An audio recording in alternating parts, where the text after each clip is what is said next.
Welcome to India Sportsbiz Talks. Today we have with us Toshan Patil, co-founder and director of Meraki Sport and Entertainment, India's only fully integrated sports marketing and consulting company, founded on the premise of building brands through sport. A few of their clients include Nestle Milo, Welspun Foundation, Kerala Blasters and Northeast United, amongst others. Today, we're diving into building purposeful marketing partnerships and the impact of COVID on the same. Toshan, welcome to the podcast. Great. So diving right into it, please tell us a little bit more about your journey with Meraki and the verticals that the agency functions across. So in terms of me, I have a very I would like to say a third cultural background in the sense that I was born in Mumbai. I grew up in a very beautiful country in Southern Africa called Mozambique. I was in a boarding school in Swaziland, and then I went to the UK for my university at the University of Exeter. And then right after university, I kind of sat back and thought, what is it that I want to do? And I thought that I've just graduated, so let me go and spend some time with my grandparents. And my grandparents were in India at that time. So I thought, let me come back to India and let me just kind of hang out with them. So I came back to India, and instead of kind of joining our family business, I thought, what is it that I can do that's beyond our family business? Because I didn't really find that interesting. And I was very fortunate because I started working for a very kind of progressive company in terms of sport in India. I like my very first real job in my life was with a company called Procam when I came back to India.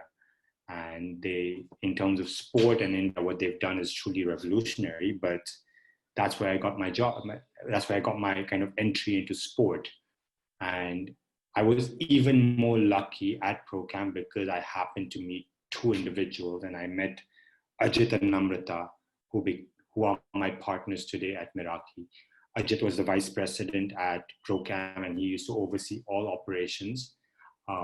Namrata used to head client relations at Procam, and I used to work underneath Ajit in new business development. So how do we get to new partners across all of the different business verticals that Procam had? And it wasn't just a distance running, it was football and cricket and everything. So I used to work with Ajit over there. And 2015 came, and I always thought that, you know what, I'll spend 2 years in India and then I'll go back to Mozambique and join my father and everything. But as 2015 came, I realized that what I really enjoyed was sport. And Ajit, Namrata, and I, and a couple of other people that are very integral to the formation of Meraki were kind of discussing what is it that we want to kind of do in life. And what we realized is that at that particular point in India's sport marketing ecosystem was that brands would invest in sport. And when brands would invest in sport, they would invest it in a very thematic manner. And it wasn't the fault of the brand manager nor of the property. A brand manager would go in and invest, whether it's a Mumbai Marathon or an IPL team or whatever, in a very thematic manner. And what we noticed is that as the partnership grew, and as you went from year one into year two to year three, is that the enthusiasm from both sides kind of faded. And this, again, is not because of a fault of either party. It's just because business dynamics fundamentally changed. There's a lot of enthusiasm in the beginning, and that kind of dwindles down because you get into a routine of things and stuff like that. But whilst that enthusiasm dwindles down, the impact that you can have on the partnership from a brand perspective also dwindles down. And what we realized is that eventually at the end of the 3-year partnership, brands pull out with the assumption of that this particular property does not work for us. So when we were discussing this, we said, what if we were the one agency that would help brands leverage sport better as a marketing vehicle? The 30th of September is the official kind of founding date of Meraki. And we said that we will start a company that helps brands leverage sport better. And the three of us started this from Ajit's living room. Fast forward to nearly 5 years to date, Well, we operate under 5 very distinct business verticals. So there are 5 verticals that are independent business verticals in their own right. The first one is true to what we started our company with, which is an advisory vertical, where we go in and we consult with brands and we construct and ideate sport marketing strategies for brands to help them achieve their brand and business objectives. As you mentioned, Nestle Milo is a client of ours. Enazal, our founding client, actually, our very first client, is their Wellspun Foundation, IndusInd Bank. So we have a roster of brands that we've kind of over the last 5 years worked with to help them achieve the objective that they've wanted to kind of get from sport. However, we realize that it's not just brands. So the second vertical is the rights vertical, and the rights vertical predominantly works with sport teams, sport franchises, and sporting events. And we said, how is it that we can help sport teams and sport properties become brands? How can we actually help them kind of? Why would a brand? Why should a sponsor pay for rights and not just activation? Because today in India, everyone's paying for activation, not necessarily rights when it comes to a sponsorship proposal. So we said, what is it that we can do to help sport teams and sport brands become sport teams and sport properties become brands in their own rights, and that is the second vertical, where we work with sport teams and sport brands, and we have our own model that we've created for this entire exercise. Our third vertical, which is the vertical that I keep talking about because I'm very, very proud of, is our talent management vertical. When we started, what we said is that cricket does not need any help. How can we help sport beyond cricket? And the third vertical is the talent management vertical. So we do not represent any cricketing talent in our talent management vertical. We represent Olympic and Paralympic or para athletes, or athletes that are beyond cricket.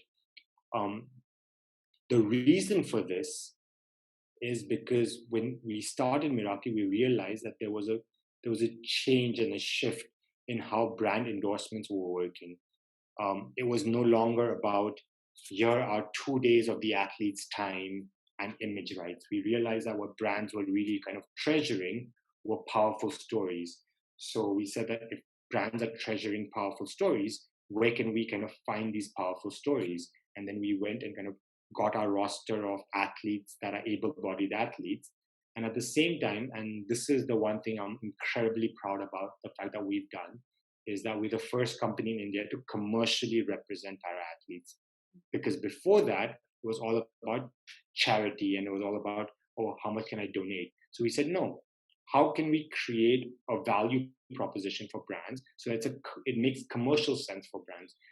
And the athlete roster as of today includes individuals like Deepa Karmakar and Rohan Bopana.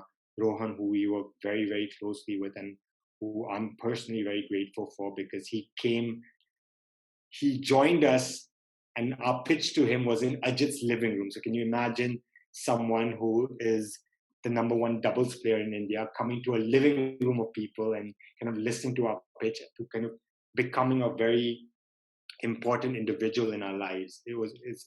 I'm truly kind of honored to kind of have Rohan give that faith that he did to us. But having someone like a Deepa as well, who's been with us just from before the Rio Olympics and everything, just having this entire roster of athletes. We've got on board Mohammad Anas Yahya, who is one of the highest ranked Indian track athletes. So we've created an entire roster of able-bodied athletes that we believe all have very powerful stories and very powerful narratives. At the same time, our para-athlete roster is also very, very interesting. And this is a gentleman that I've spent a lot of time with. I've promised him that I'm going to take him to Mozambique, is Devendra Jajaria.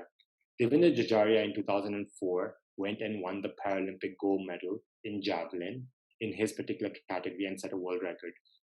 In 2008 and 2012, his category wasn't there. But in 2016, he went to Rio, and he broke his own world record, and he won the second Paralympic gold. He's the first para athlete to win the Rajiv Gandhi Khel Ratna. To have an individual like that on our roster, just kind of interact with him, is a phenomenal privilege. On our roster, Sharad Gaikwad, who the first Indian para-athlete swimmer to go to the Paralympics in London 2012, Niranjan, who actually has the most number of, he has a world record in the most number of medals that he's won. Someone who actually kind of vibe with is Mansi Joshi, who's a para-athlete, and in badminton, what a phenomenal story about how she kind of lost her leg and then came back and said, I used to be a badminton athlete. Her entire story is incredible for me, and what she achieved. Like, she's also a world champion. The same weekend that PV Sindhu won the world championships, Mansi won the world championship in her para athlete category. So it's phenomenal. We've recently signed Palak as well, Palak Kohli, a 17-year-old para badminton player who was going to be one of the youngest Indians to go for the Paralympics this year. It was in Tokyo. So the athlete division, the talent division, something that actually kind of fills me with pride, because for us, it's about these stories and these narratives that we believe can kind of really inspire and connect with communities. Our fourth vertical is the experiences vertical. Predominantly prior to kind of COVID hitting, it was largely an on-ground live experience where we used to execute sporting events and brand activations. One thing I'm particularly proud of in this vertical is that we have executed the largest social awareness campaign at the back of sport. And this is through something called the Swasth Bharat Yatra. You have a nodal body called FSSAI, which is the Food and Safety Standard Regulation of India.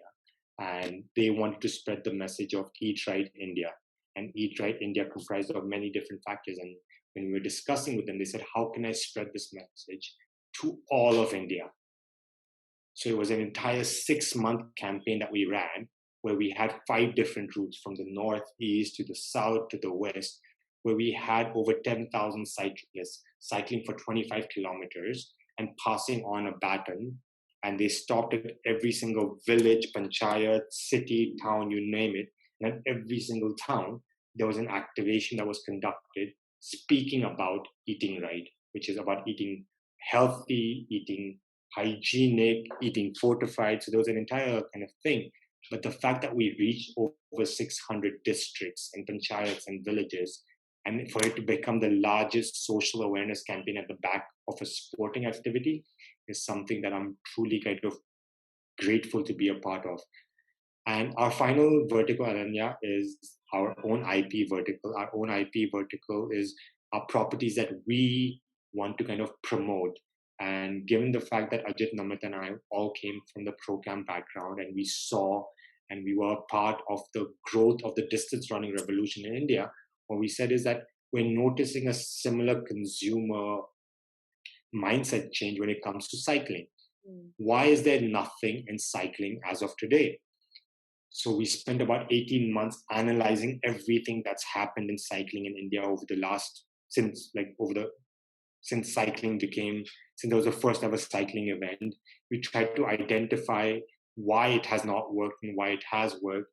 And we put together a plan. We went out and got partners that supported our vision. And in 2017, we put on ground Saksham Patil Delhi.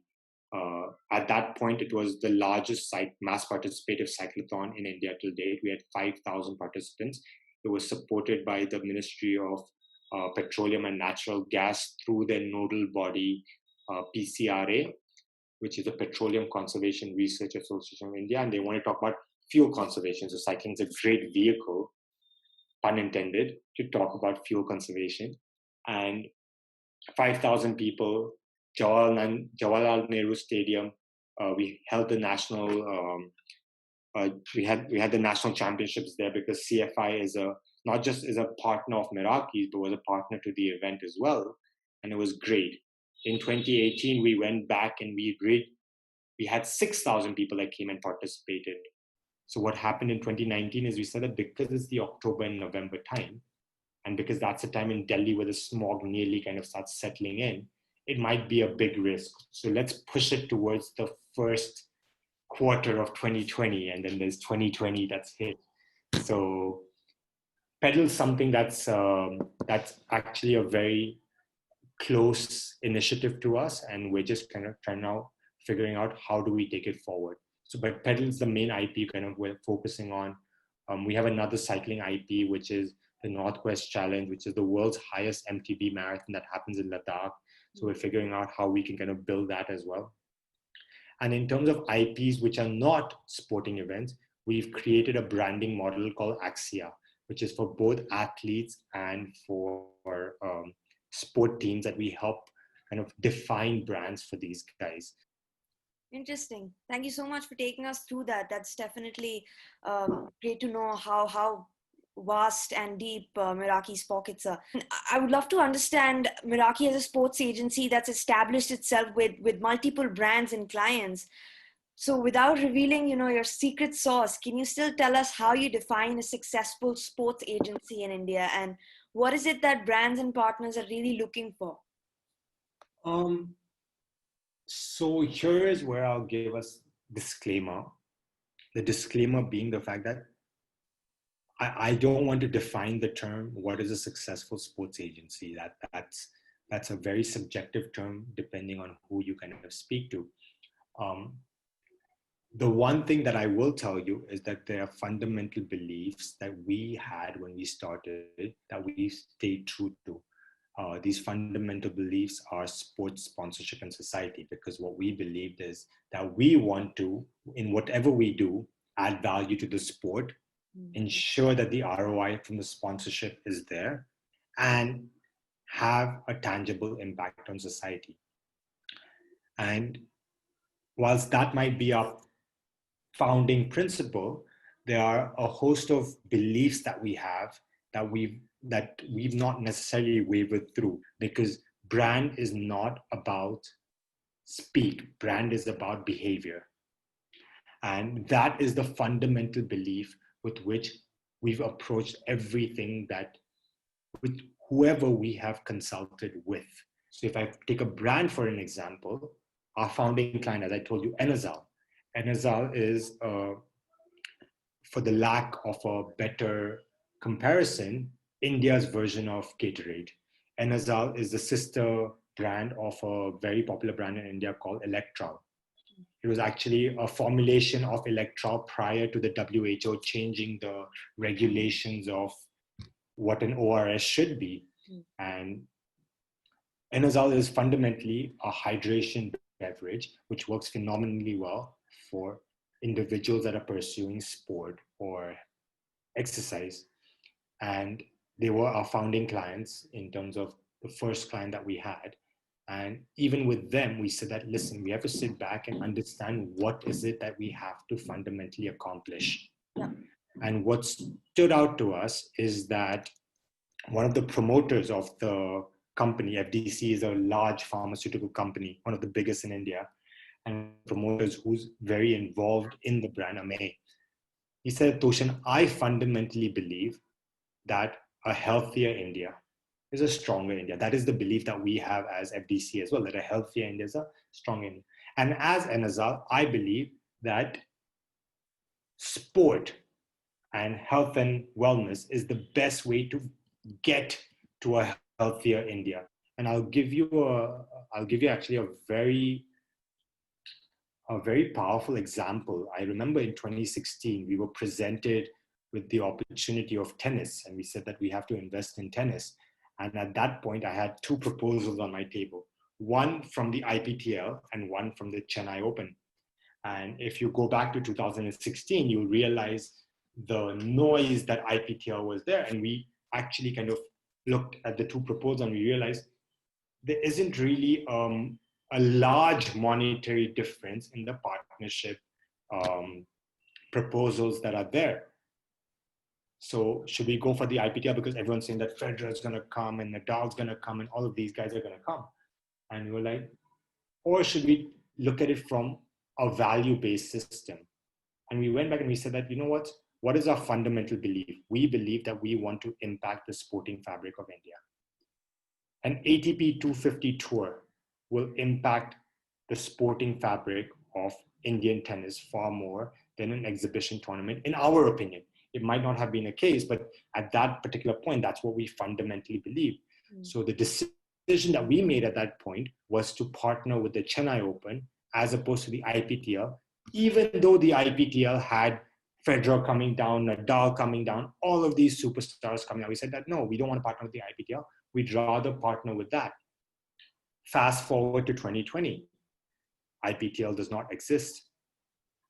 The Chennai Open has moved to Maharashtra, and it's the Maharashtra Open, and it's a great event. Yeah. We did an activation in 2019, at, not this year, the year before, where Rohan Bopana did an entire clinic with kids, and we had about 250 kids, some of them that came from Nasik to come to Pune at 7 a.m. They left Nasik at 3:30, 4 a.m. in the morning to come for a clinic with Rohan Bopana. And I think that truly kind of exemplifies what we find. It's not a secret sauce. It's just what we believe. It's about going back and saying, what is it that we fundamentally believe as an organization? I can kind of take this a step further with Axia, which is the branding tool that we've created with sport teams and sport franchises. The reason why we started working with sport teams and sport franchises is when we started working with brands, and we got a lot of these proposals from all different leagues and all different teams in the different leagues. One day we were sitting in office and I was having a conversation with Ajit and Namrit, and I said that, you know what, actually here are 3 proposals. If I remove the logo from here, do they all look the same to you? And they said, yeah, they all look the same to me. And 2 of them were from were teams in one sporting league, and the other one was a team in another sporting league. But if you look at the content of what they are saying, it was exactly the same. It was about, here, this is the size of India, here is the sporting audience of India, here are the trends that are happening, here's the viewership number, and it all ends up with saying your logo will come here, I'll put your logo on the LED screen for 3 minutes of a match, and here's a Repucom report or a Nielsen report or whatever company they want to use to justify those numbers, saying that you will get 5 times value. And we were just like, is this what it is? And we said that why is it that when a Barcelona or LA Lakers puts their logo on a piece of merchandise, people go and buy it? Whereas in India, we've not necessarily achieved that yet. Is it because there is a lack of true brand affinity? And from that, we created an entire branding model called Axia, which helps teams and athletes kind of become far more salient brands so that they can give sponsors the ROI that they have told the sponsors, but equally importantly, help fans connect with their teams better. And I think something that made us really proud is, and I'm not sure if you know this or not, but in April 2020, just as the pandemic has hit the entire world and everyone's on lockdown, and everyone is saying we have to go digital, the team with the second highest engagement rate on Instagram was the team for whom we manage digital for, which is Kerala Blasters. So it wasn't because of what we decided 1 month before, it was because of what we fundamentally started doing. And all of this goes back to what we believe in terms of value match being a fundamentally critical aspect. The final point in terms of secret sauce, Ananya, and this is more from a very, what I've said right now might sound very idealistic, but from a very realistic point of view, and how we approach everything that we do is from a problem solution point of view. We ask our clients, what is the problem and what is the solution that we can provide? And at the end of the day, whatever solution you provide has to have an impact on business. If there is no impact, and this goes beyond just sale, it doesn't go beyond sale, it goes beyond a direct relation to sales. So I'm saying that I want to increase goodwill. The reason I want to increase goodwill is because I want more people to engage with me so that I can add to my balance sheet and profit and loss statement. But there has to be a business problem that you fundamentally have to solve in whatever partnership that you do. And regardless of whether it's the experiences vertical or the rights vertical or the advisory vertical or even the talent vertical, the talent that we kind of partner with brands, what we say is, how can we help you solve a problem, and will solving this problem help you achieve, will help you kind of address business issues and help you kind of increase revenue and sales or whatever it is. So yeah, that's, I wouldn't say it's necessarily a secret sauce. It's just something that we've believed and we've stayed true to. Absolutely. I think that's great insight, purpose and profitability, and especially a great segue into my next question, which is, belief driving brands, because we've been noticing a trend on how millennials and Gen Z are driven more by purpose. So drawing a focus onto that purpose, Meraki, as you mentioned, represents para athletes and runs activations which deliver social impact. Where do you think purpose fits with profits? And can you share another example of such a partnership? So you've asked multiple different questions in one question. The first thing I'd like to kind of address over here is the idea of purpose. I wouldn't say it's necessarily a new phenomenon. It's actually one of the, and it's empirically proven, it's fundamentally a business tool that you need to make sure that you follow. In 1997, when Steve Jobs kind of came back, when Apple was failing because they had strayed away from their core belief and their core values, he came back and he gave a conference to launch a product. And he was asked a question about, Apple is so much more expensive, and do you think people will buy it? And his response wasn't that why we are expensive because we add chips and we add these things. His response was that Apple believes that we should make products that help people reach their maximum potential. This is something that Apple has not done for the longest time, which is why they've been failing, but this is what we want to reignite. And the one thing that kind of struck out to me is that he said that we at Apple make products, the individuals at Apple make products that we would be proud that our family members use. We do not ship junk. If you go back to the inception of Apple with Wozniak and with Steve Jobs, that is fundamentally true. Apple's core belief has not wavered, which is why today they're the first American company to hit 2 trillion in market cap. I'm not sure if you know this or not, but the country that you live in today, Japan, did you know that 40% of organizations or companies that are in existence today that have been in existence for over 300 years are from Japan? 40% of companies that are older than 300 years are from Japan. And it's actually a very, very beautiful article. I'll share that article with you. It's on the Harvard Business Review, which talks about why that is the case. And what they argue is that it's because Japanese companies have always said, why should we look at short-term profit? Instead, let's look at how we can be a part and how we can empower the society and the community that we are part of. If you look at it, and if you take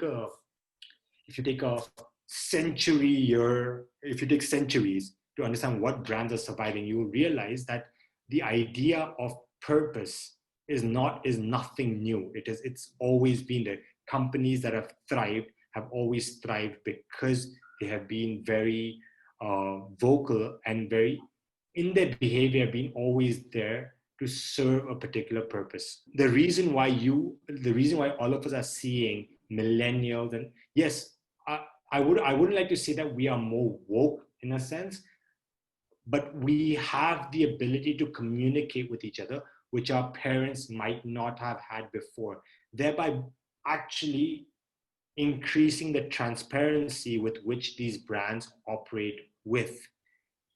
Whilst, in my opinion, the COVID pandemic has not necessarily been a fundamental paradigm shift, what it has done is that it has catalyzed certain aspects about who we are. And that is in fundamentally increased in empathy or about how we view brands. If you're in marketing, and I'm not just in sport marketing, the god for us in marketing is Philip Coulter, and he actually released a paper in April or May where he spoke about what brands need to do during and post the pandemic.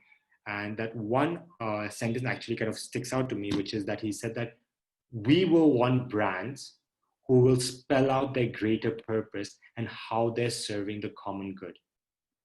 Because that is where we are today. We fundamentally, as consumers, want brands, not just because of what they provide us, but because of all the other aspects that they play in our lives.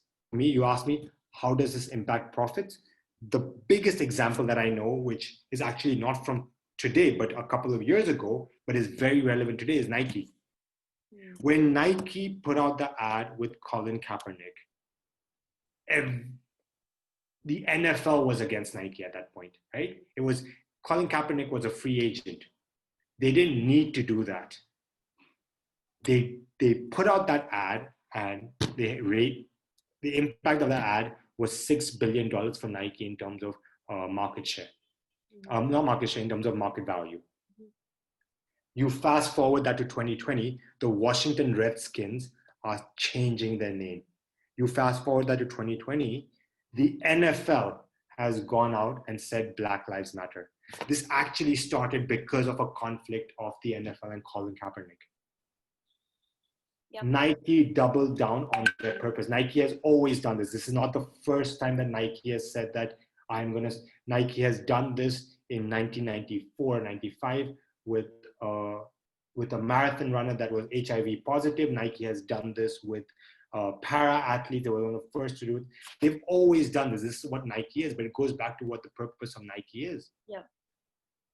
So I would disagree saying that because of the pandemic, does it mean that brands should now talk about purpose? That's purpose washing. If you fundamentally don't believe in what you are doing, and if you're not behaving in that way, and you're just putting out communication, because of social media and because of how interconnected we are, we're going to call you out. So what you say has to be what you do. Coming back to, we have to talk about the pandemic and how it's affected businesses and especially sports in India. Are there any trends that you're noticing in this new normal, so to say, that you think will stick in the future as well? So for me, the term new normal is something which I find very cliche. Do I believe that the pandemic has been a fundamental paradigm shift in how we operate as a society? Not necessarily, because the internet was a paradigm shift. What I believe is what this pandemic has done is that it has catalyzed certain aspects that were already happening. 3 years ago, people said that e-commerce will boom. That is happening. 3 years ago, people said that esports is going to go through the roof. That has just become exponentially larger. Yep. So, and as Meraki, what we kind of even realized is that if anyone comes to us and says that, hey, because of this pandemic, there's a brand new business opportunity, a truly novel and new business opportunity, we're quite wary of that because we realize that it might actually not be sustainable.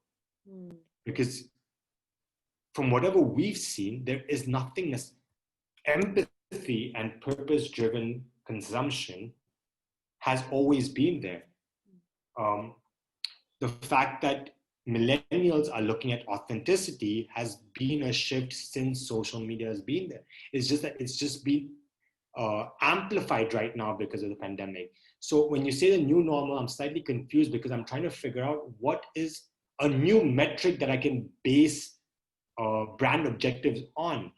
And for me, it's just more about figuring out that, okay, not figuring out, it's about understanding that certain aspects of what was supposed to happen has either accelerated or grown exponentially. But for me, there's no real new metric that I can kind of attach to this. Sure. My last question is, sports agencies are seen as a very lucrative as well as competitive option by aspirants and professionals. So, what advice would you give to those looking to work at a sports agency, or perhaps those looking to run their own sports agencies in India? So, and you and I have discussed this before, but the one thing that we morally at a value level try to kind of debate with at Meraki is that every single day I get between 7 to 10 CVs coming to me. And I have so many kids writing to me, telling me that, hey, is there a job at Meraki? And a large part of them have actually taken out huge student loans to go and study sports management. This is what we genuinely believe. The business of sport is so new that if you are trying to create academia around it, it's going to be very different to translate that across multiple different levels. If you are a student today and you're saying that, you know what, I believe that I want to get into sport, my advice to you would be not to take out that educational loan, go and study in a foreign university in Australia or wherever, go and learn concepts there, which are in no way applicable to India. Zero in terms of administration, in terms of branding. There's no way any of that is applicable to India today. And be burdened by that loan and expect to kind of succeed. I would say that there's an element of disillusion over there. My advice to you is that if you're passionate about working in sport, just write to a company and tell a company, I do not know about sport. I want to learn. Is there an internship that I can apply for? And learn on the job. I studied business and management at the University of Exeter. If I could go back, I would not have studied business and management. It was a mistake for me to study business and management because whatever I learned from 2009 to 2012, specifically in marketing, is redundant today. We had no class on digital marketing. Today, you can't survive as a brand if you don't engage in digital. If I could go back and study philosophy or theology, something that gives me a perspective of how humans behave. The second thing that I'd like to kind of tell these guys is that everyone that I interview with sits in front of me and says very proudly, in fact, that yesterday was the Barcelona and Bayern match. I can tell you every single stat that's there. If you're going to be in the business of sport, and unless you're going to be analytics or sports physio, and you're going to be a sports physio, we don't need to know those facts. If I ask them about why Coca-Cola has been the longest running sponsor of the Olympics, they have no answer. They know far more about the rumors, the transfer rumors in football than they know about how brands fundamentally behave or why fans behave the way that they behave. So my advice to them is, yes, being passionate sport is critical, but trying to come into the business of sport, assuming that because you know that the Alexis Sanchez deal from Manchester United to Inter Milan is good for both clubs because he might score more because of style of play is irrelevant to me at Meraki. I don't care about that.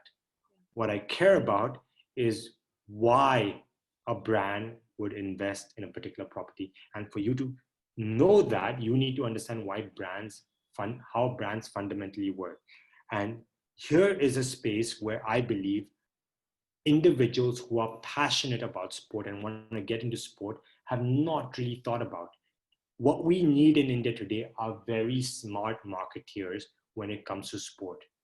Coca-Cola today has a global head of sponsorship that looks after all sponsorships.